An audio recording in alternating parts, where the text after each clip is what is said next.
শুরু করছি আজকের পর্ব। ঘটনা গড়িয়াহাট থানা। তথ্যসূত্র বর্তমান পত্রিকা। সাবেকি গয়নার নকশার ছবি তুলতে দিলেই করকরে ৫,০০০ টাকা। এক টোক দিয়ে এই লাখ পাঁচেক টাকার গয়না হাতিয়ে চম্পট। চোখ কপালে তুলে দেওয়ার প্রতারণার এই ঘটনাটি ঘটেছে দিন কয়েক আগে দক্ষিণ কলকাতার গোল পার্কে।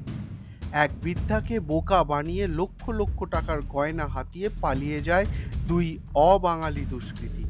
পরে পুলিশ তদন্তে নেমে জানতে পারে এই কাজটি করেছে গুজরাটি গ্যাংয়ের সদস্যরা। গ্যাংয়ে জড়িত সন্দেহে দুজনকে কলকাতা পুলিশের গোয়েন্দা বিভাগ গ্রেপ্তার করে বটে, তবে কয়েকজন এখনও পলাতক। গুজরাটি গ্যাংয়ের দুই সদস্য যে কায়দায় বৃদ্ধার আস্থা অর্জন করে গয়নাগুলি হাতিয়েছে, সেই কৌশলের ছত্রে ছত্রে পেশাদার অপরাধ মনস্কতার ছাপ রয়েছে। তার সঙ্গে দস্তুর মতো লুকিয়ে রয়েছে উপস্থিত বুদ্ধি। যা জানার পর পুলিশের বক্তব্য, ভরদুপুরে কোনো ফেরিওয়ালাকে বাড়ির ভিতরে প্রবেশ করতে না দেওয়াই উচিত, না হলে এরকম ঘটনা ঘটতেই থাকবে। পৃথিবীর কোনো পুলিশের তা আটকানোর সাধ্য নেই।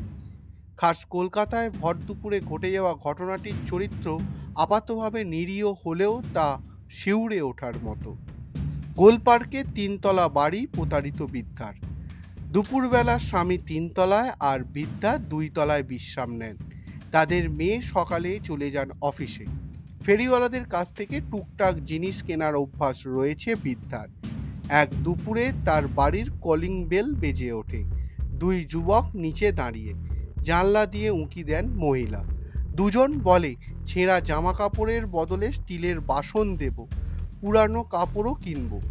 একটা কাপড়ের দাম ২,০০০ টাকা। বৃদ্ধা একতলায় নেমে গেট খুলে ডেকে নেন দুজনকে। উপরের ঘরে নিয়ে গিয়ে আলমারি খুলে পুরানো কাপড় দেখানো শুরু করে। যুবকরা দুটো কাপড় পছন্দ করে নেন। নগদ ৪,০০০ টাকা গুনে গুনে দিয়েও দেন। বেজায় খুশি হন বৃদ্ধা। এরপর শুরু হয় আসল খেল। যুবকরা বলে, ওল্ড মডেলের গয়নার ডিজাইনের চাহিদা আছে বাজারে।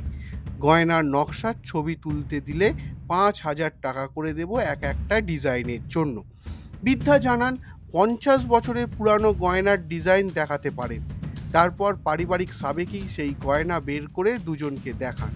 তারা একটি গয়নার ছবি তোলে, সঙ্গে সঙ্গে ৫,০০০ টাকা নগদ বৃদ্ধার হাতে তুলেও দেন। কাপড় এবং গয়নার জন্য করকরে ৯,০০০ টাকা পেয়ে মহিলা বেশ খুশি। পরিস্থিতি এবার তাদের অনুকূলে বুঝে প্রতারকরা মূল ফাঁদটা পাতে। তারা বলে, ওস্তাদ নিচে বসে আছে, গয়নাগুলোর ছবিটা মোবাইলে ভালো ওঠেনি, সেগুলো ওস্তাদকে দেখাতে নিচে নিয়ে যাচ্ছে। বৃদ্ধার টাকা পেয়ে ততক্ষণে ভরসা করে ফেলেছেন দুজনকে, গয়না দিতে আপত্তি করেননি। তারপর ৫,০০,০০০ টাকার গয়না নিয়ে নিচে যায় দুজন। এরপর অন্তত প্রায় ১ ঘন্টা অপেক্ষা। দুজন আর ফিরে আসেনি। বেশ কিছুক্ষণ পর মহিলা নিচে নামেন। সদর দরজা ভেজানো, কেউ কোথাও নেই। এরপর গড়িয়াহাট থানায় অভিযোগ। পরে তদন্তভার নেয় গোয়েন্দা বিভাগ। ওই এলাকার সিসিটিভি দেখে দুজনকে চিহ্নিতও করে। খোঁজাখুঁজির পর তাদের ধরেও ফেলা সম্ভব হয়।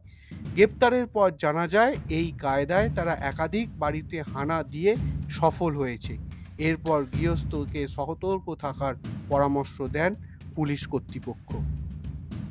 এই রকম থানার ভিতরে রহস্য রোমাঞ্চ কিছু ছোট গল্প দিয়ে সাজানো থাকবে আমার এই নিবেদন। থানা থেকে আসছি প্রতি বুধবার ঠিক রাত ১১টায়। শুনতে ভুলবেন না কিন্তু।